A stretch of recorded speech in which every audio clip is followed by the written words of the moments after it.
Everyone, I have a reading this morning, a reading from Robert Browning. Ah, but a man's reach should exceed his grasp, or what's a heaven for? Welcome to the Unitarian Church of Corpus Christi. My name is Joe Pierce.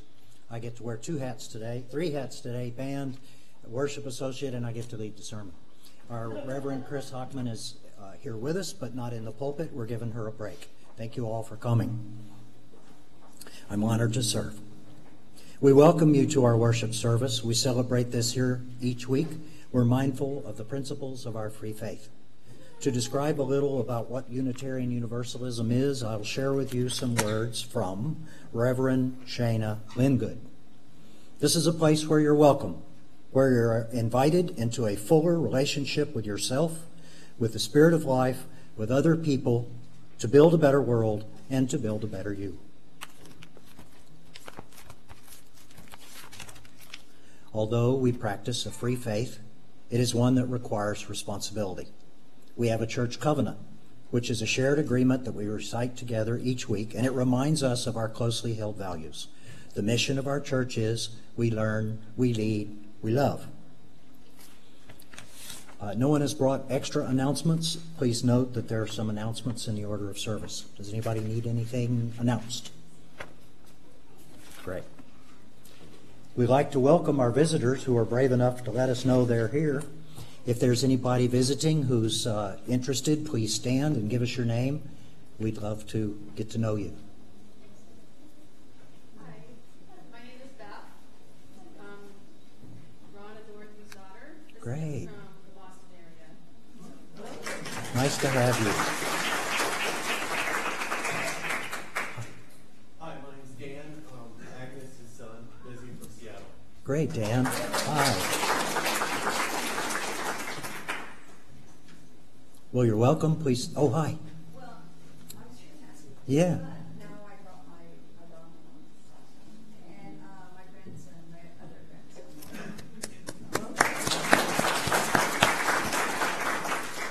We're glad you're here. Please let us find you afterwards for coffee and conversation. Let's now enter into a time of worship. We're going to sing a song that you love that fits what Joe's talking about today. It's called The Rainbow Connection. And for those of you who know it, please sing along. This is one of our favorites.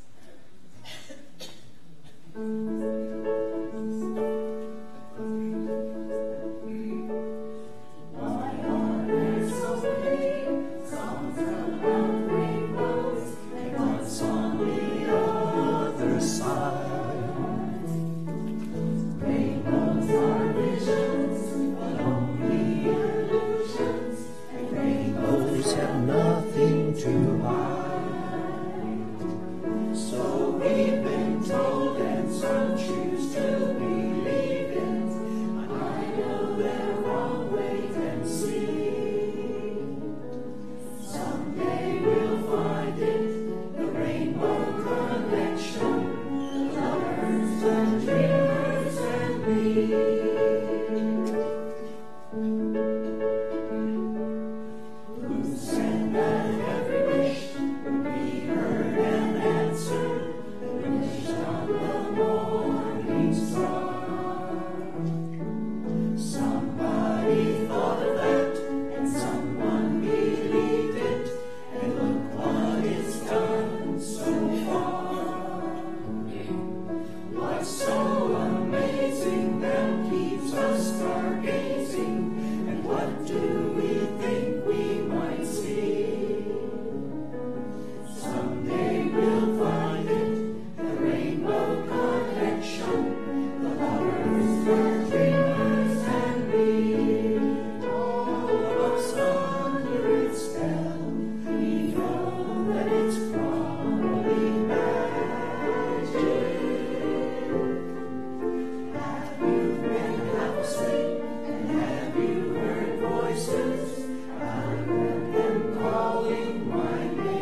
you folks please stand for the reading of the covenant, the lighting of the chalice, and remain standing after for our first hymn.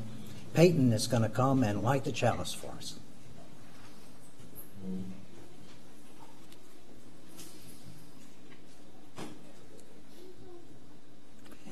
Love is the doctrine of this church.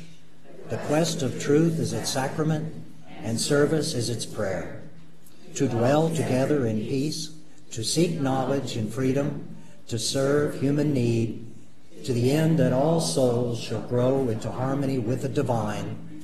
Thus do we covenant with each other and with all we hold sacred. Thank you.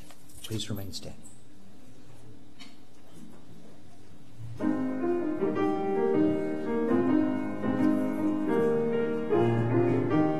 There's a river flowing in my soul.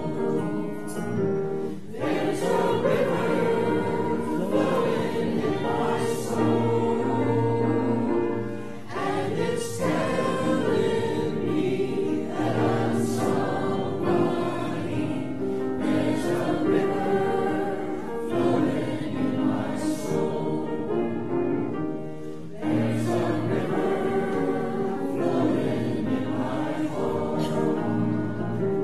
There's a river flowing in my heart,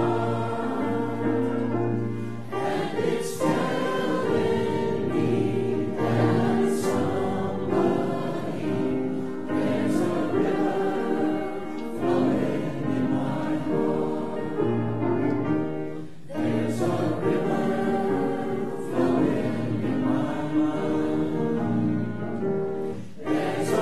There's a river flowing in my mind, and it's telling me that somebody. There's a river flowing in my mind. There's a river flowing in my river flowing. There's a river flowing in my soul. Thank you, guys. Please be seated. Now it's time for our story for all ages. Lauren Cantatori-Causey, our Director of Religious Education, will lead that. Good morning.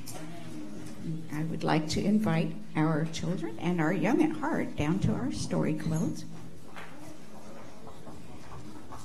And I'm going to need a little help this morning. So there's a basket of stones in front of you. Can you each take a stone and pass one at a time? Pass them around. Can you please help yourself and pass them around? Pass the basket? Oh. They're all special stones. They're all very special stones.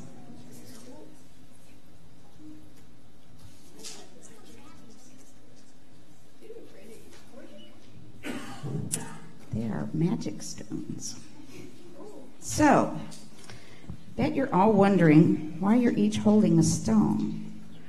So, in a time not so long ago, in a place not so far away, there lived a boy named Arthur Lismer.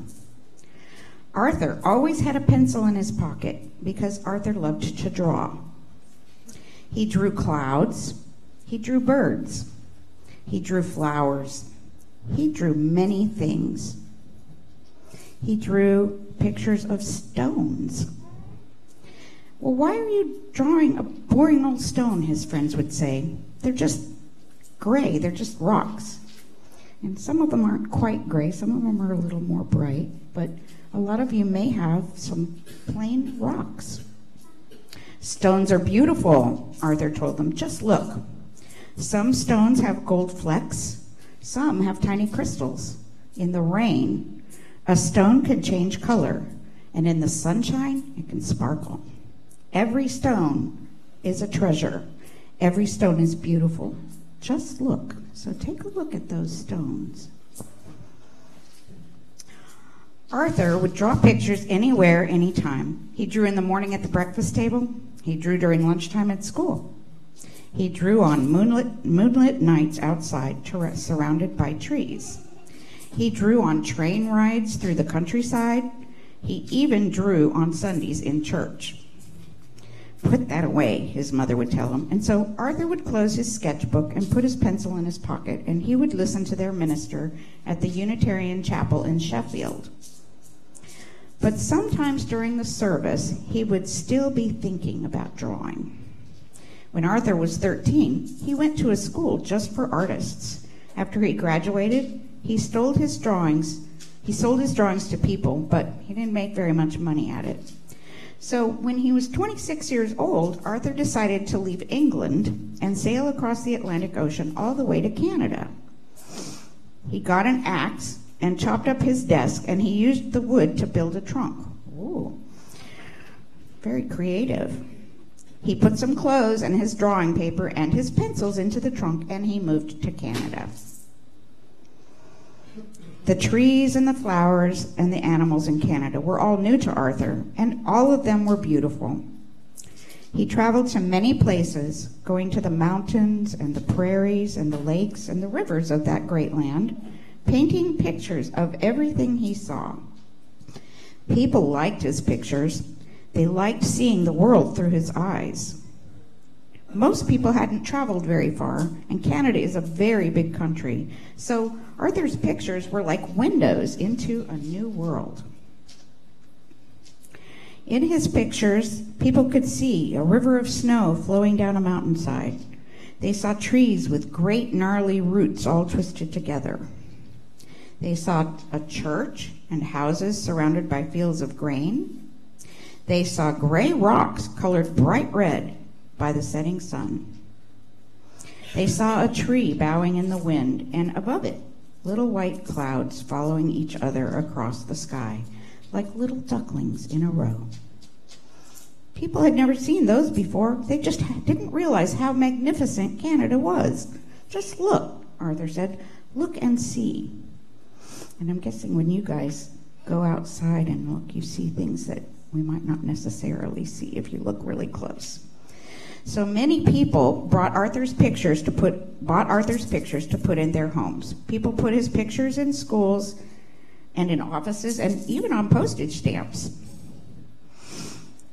So this is where I need some help.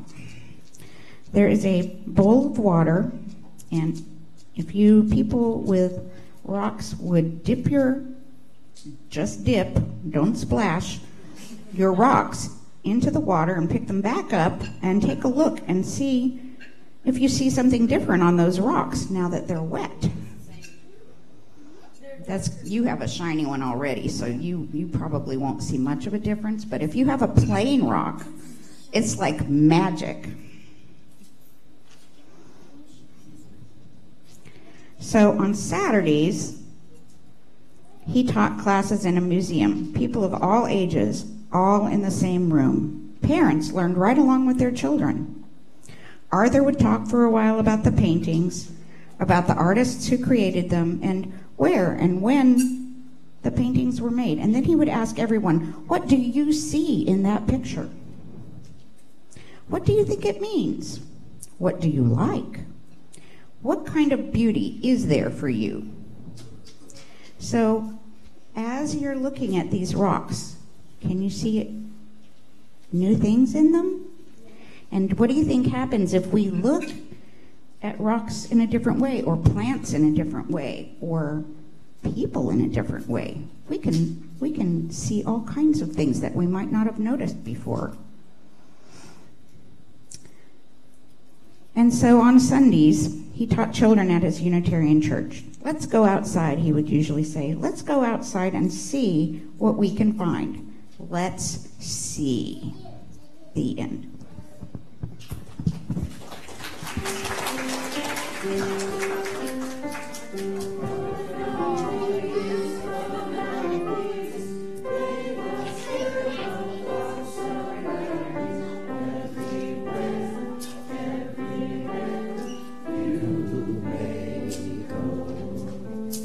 Go now in peace, go now.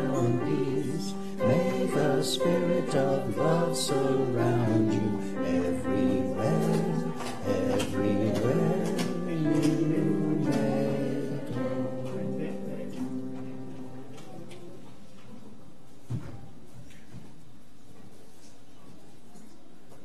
Our church community is given life through the contributions of its members and friends. In addition to generously offering our time and talents, monetary contributions are just as necessary to sustain us. It is just one more way we show our care and concern for each other in our community. The offering will now be given and gratefully received.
We're now going to take a couple of minutes for meditation. And I invite you to breathe and focus on your breathing. Breathe in calm, breathe out stress.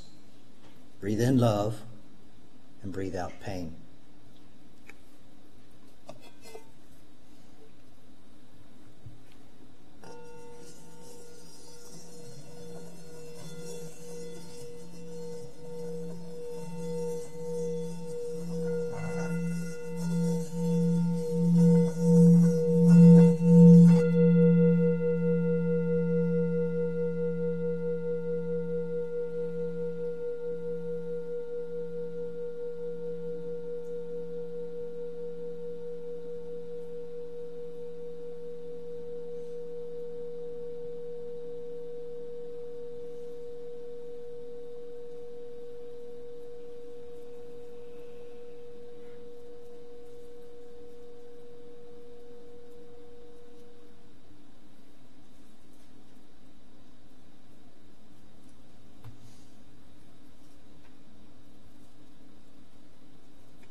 We have some meditation music.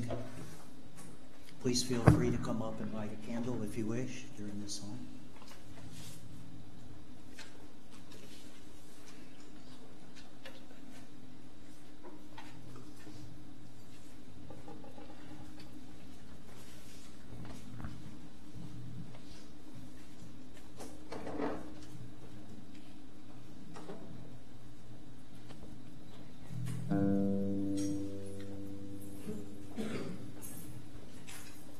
I lose my way, no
Inspiration. What is it and how do we get it? I personally have felt a bolt of inspiration, and I found it very fascinating. And I don't know why it happened or where it came from or how. It felt very much as if it came from somewhere spiritual, somewhere not of this carnal reality, came through me but not by me. There was a sense that I was the instrument, not the creator, and my job was to give it substance if only I could live up to its integrity. Well, I want to share with you two events, please. You must accept that there's no conceit or credit claimed. First, as this church was being constructed, I wanted to make and contribute some stained glass windows. But an empty window frame is the stained glass maker's blank canvas. Its potential is unlimited until you start that first line, and then it crashes down into finite reality, undeniable and bound to its design. I was sitting and visiting with Ken Irwin, a friend of this church, a mentor and teacher of mine, and he taught me Basho, a poet from Japan, 1644, 1694, and he related his most well-known haiku. Well, this translates, and the translation leaves a lot to be desired, but it translates to the old pond. A frog leaps in. Splash, the sound of water. And I looked at Dr. Irwin like, duh. But he enlightened me, as he always has, and he interpreted the meaning of the poem. In the mundane, the figurative, there's a pond. The old pond seems static. It is known to you. Nothing much is happening there. You've seen it many times. You don't really notice it anymore. But suddenly a frog plops in, startles you. The ripples emerge and it's suddenly noticed. The pond is your mind and all is quiet. You're uninspired, not creative. But an idea strikes you and suddenly the ripples of thought permeate your mind and the answer is revealed. So I came here to this unfinished building, walls made of steel, roof intact, no windows, no doors, concrete floor, and I sat over there by that window as the breeze blew through, and I sat quietly for 20 minutes. And then there it was, right in front of me, as if a box of a gift had been given to me, and I opened the box and I looked inside, and the idea that would satisfy the needs was intact. I sat there and I looked up these windows and I saw the clouds going by, and I thought, well, that's spirit. And I thought beyond the clouds lies a deeper understanding, the depth of space. I looked out and I saw the trees, and so I made these to reflect nature. And you see that middle one, that's one of the trees out there. I photographed it and copied it and made it out of lead and copper and glass. And then the idea was that I would put a third window up there. This third window would have people. This would be the church where spirit and nature and people come together. And that window would have people, several figures, a dozen or so, in bright red, because we have a fire, a flame, a quickness, and a brevity. And above them would be gray silhouettes, and that would be those of us who are our members who have passed on. And above that would be the clouds and the blue and the nature surrounding it. Well, I didn't ever make that window. I've thought of it. It's always there pulling at me. I don't want to do that anymore. And so I haven't ever made that window. I thought that that was a most appropriate window as the minister would sit here and look up and be reminded of his or her charge, us, the flock. I bought the glass. The inspiration was wonderful, the craftsman lacking. But the point is the inspiration. So I did some research. So let me tell you about the inspirational history of inspiration. Inspiration, the word, has an unusual history in that its figurative sense preceded its literal one. It comes from the Latin inspiratus, the past participle of inspirare, to breathe into, to inspire. And in English, it has had the meaning, the drawing of air into the lungs, since the middle of the 16th century.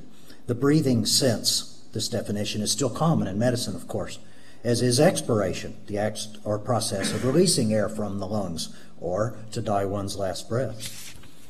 However, before inspiration was used to refer to breath, it had a distinctly theological meaning, and it referred to a divine influence upon a person from a divine entity. And this sense dates back at least to the early 14th century. The sense of inspiration often found today, something or someone that inspires me, is considerably newer than either of these two sentences, dating back from the 19th century. So modern inspiration refers to someone or something that inspires us.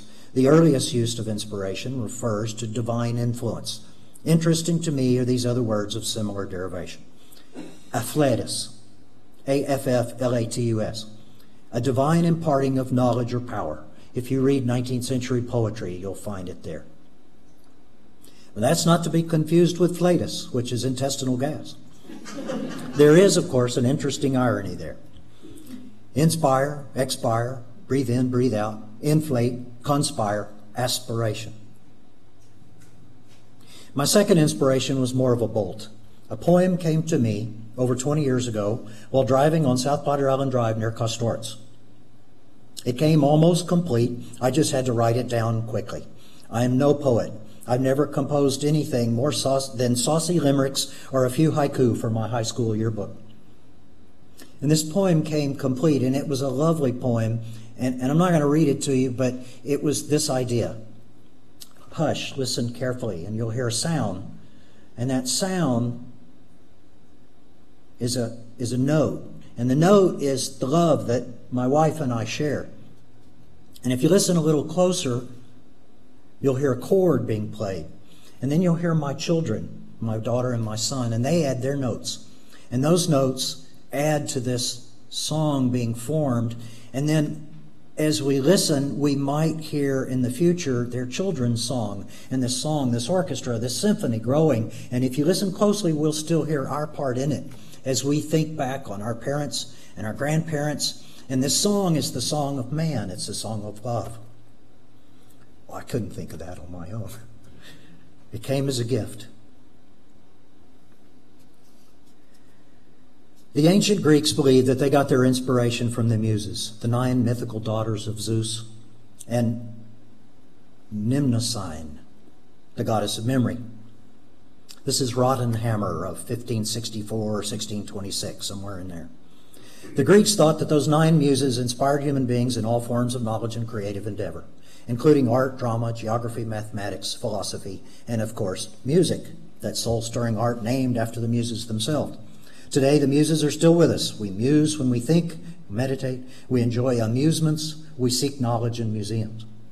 Artists and musicians say they're courting the muse when they dive into the creative process. Well, what do the people mean when they say that? Obviously, few still believe in the mythical 9 sisters, so they must have some inner process in mind. When we court the muse, we attempt to discover a newly creative expression of our art or our craft or our work by searching for this inspiration. Artists who court the muse want to tap into that mysterious source, a more knowing, a more spiritual inner wisdom, something inside or even outside themselves. That inspirational, essential wisdom points the way inward, towards the emotions, the psyche, the soul. It calls on us to cultivate a healthy relationship with the deep well of creative mystery that lies within. The Greeks said that you would feel the breath of the muse if she found your creative spirit worthy. In our work, inspiration can fuel innovation and progress. Think of Archimedes and his famous bath. 19th century French mathematician Poincaré deliberately cultivated a strict regimen of 2 hours work in the morning, 2 hours work in the evening, the intervening time left for his subconscious to carry on working on a problem in hope of a flash of inspiration. He was a great believer in intuition, and he claimed that, quote, "It is by logic that we prove, but by intuition that we discover." And he solved one of the most difficult mathematical problems of his time while stepping on a bus. The answer just came. Paul McCartney has written that the melody for the song we did yesterday came to him in a dream, that he thought he must have subconsciously plagiarized it from someone else's recording.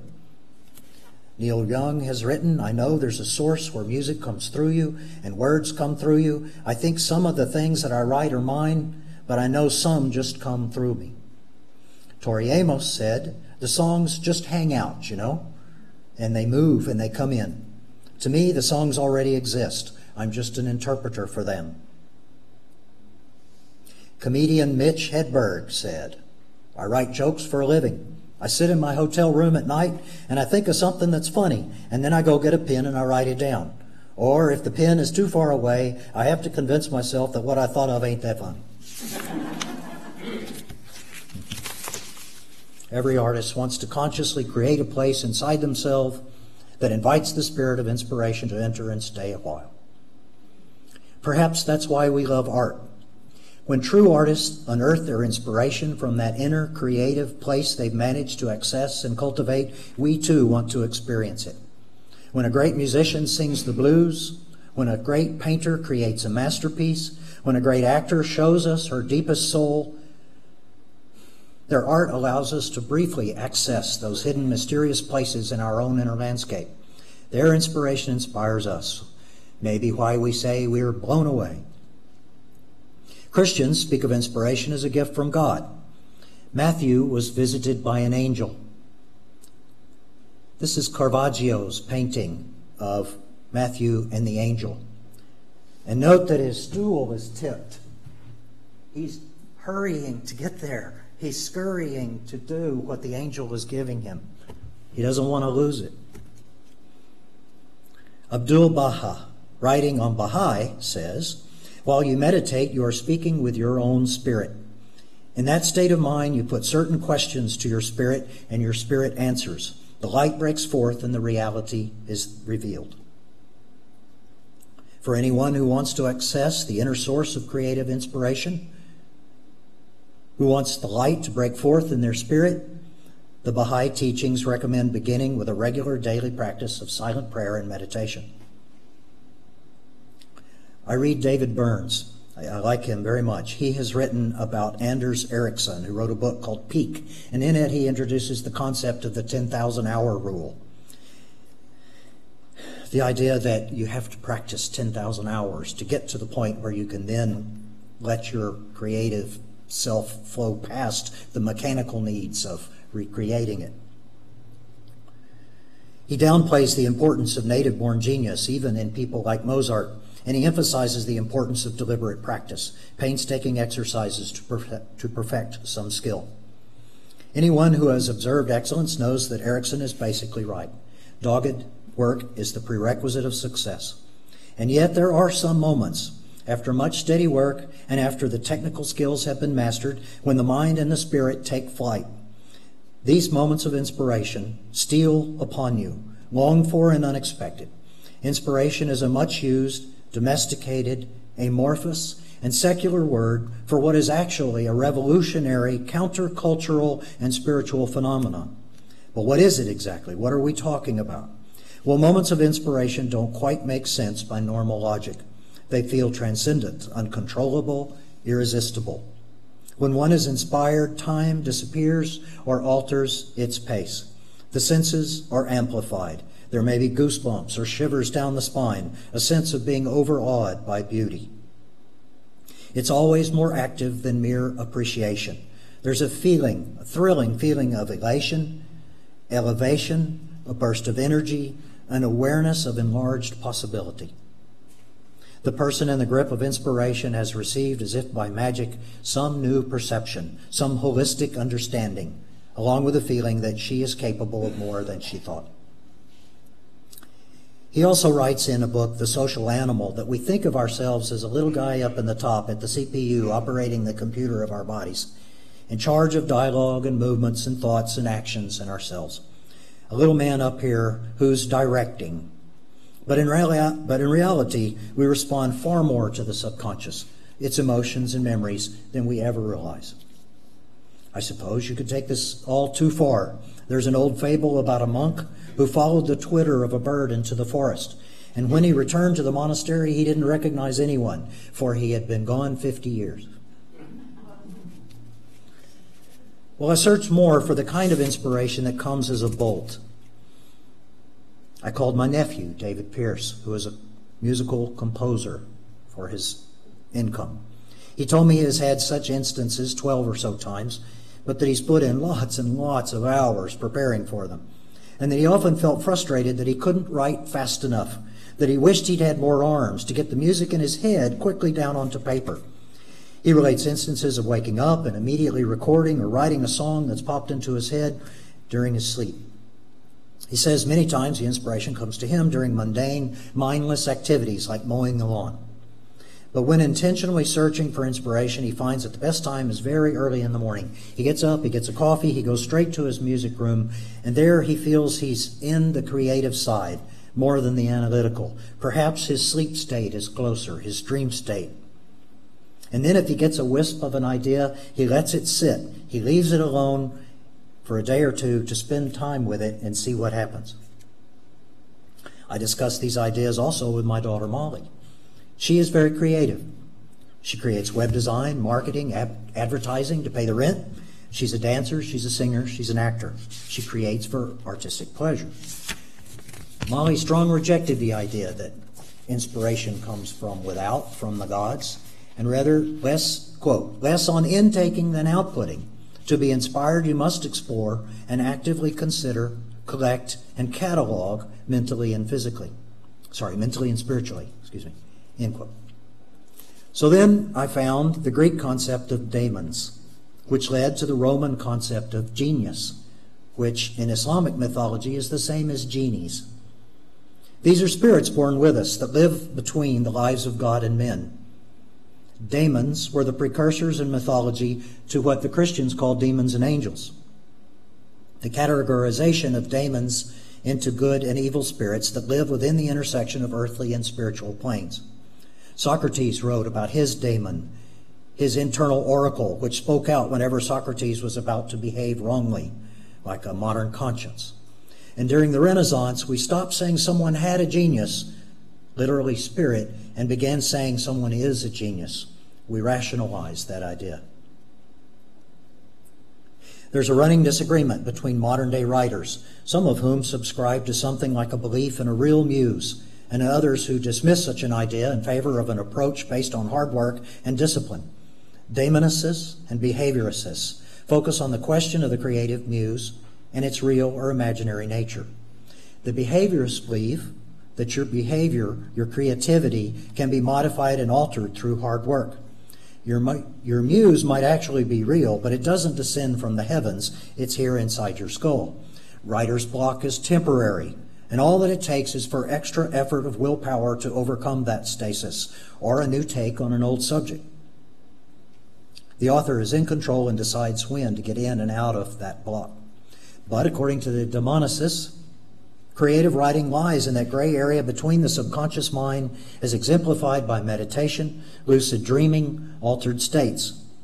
Demonicists don't care to explain where the creative force comes from, only that it is outside their control.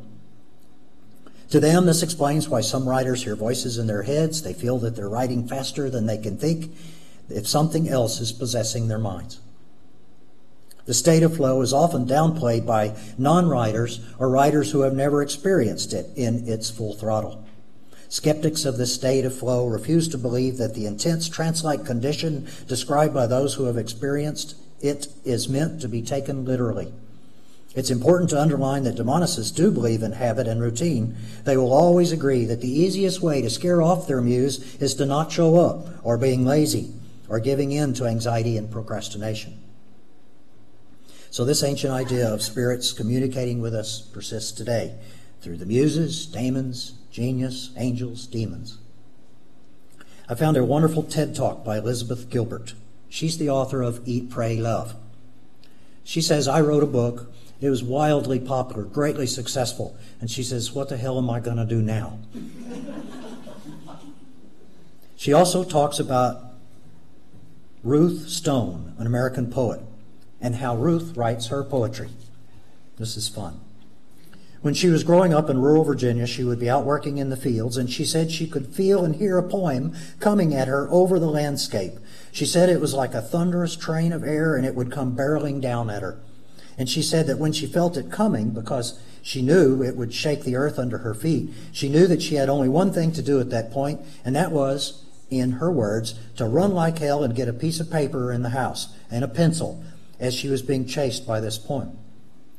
And the whole deal was that she had to get that piece of paper and pencil fast enough so that when it thundered through her, she could collect it and grab it on the page. If she wasn't fast enough, she could feel that poem pass through her and on across the landscape looking for another poet.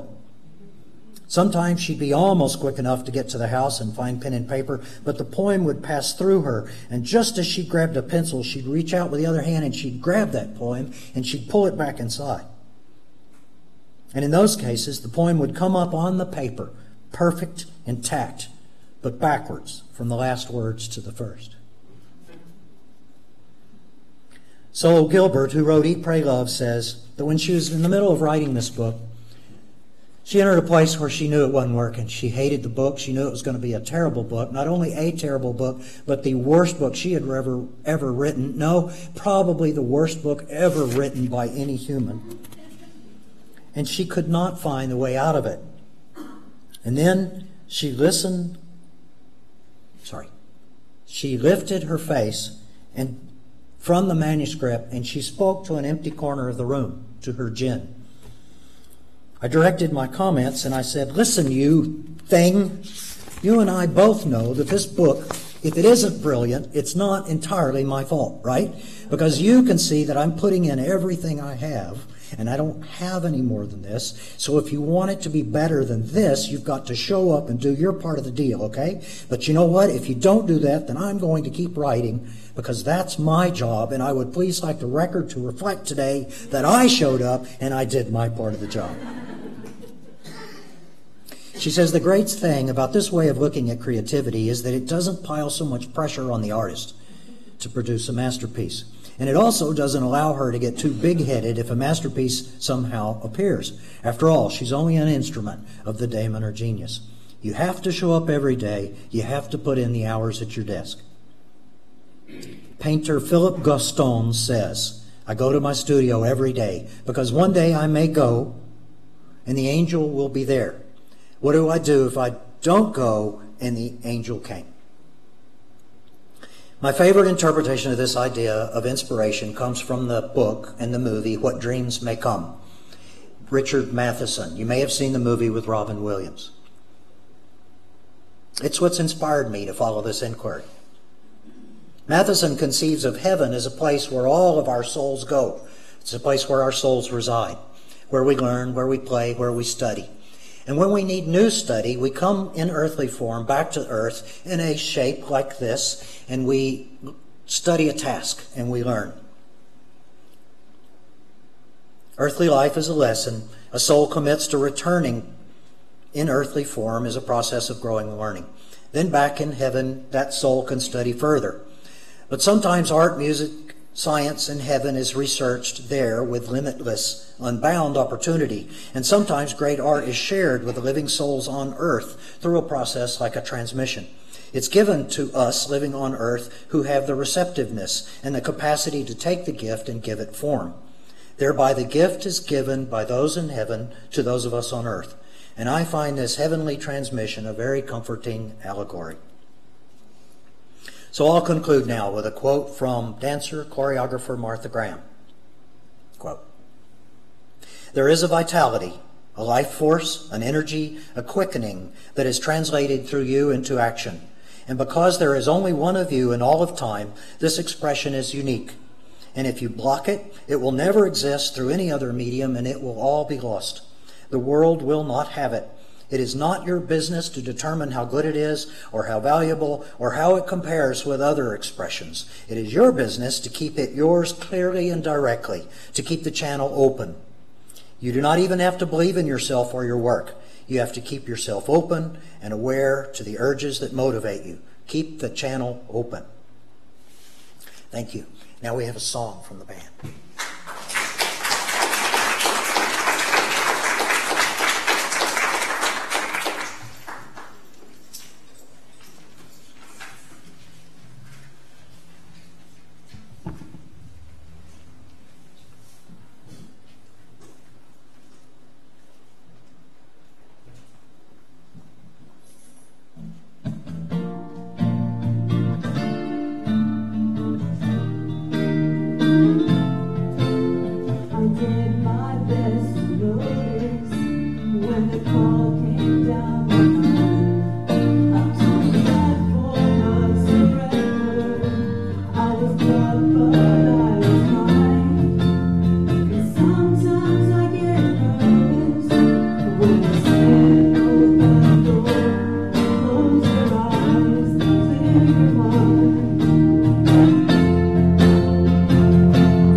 me speak.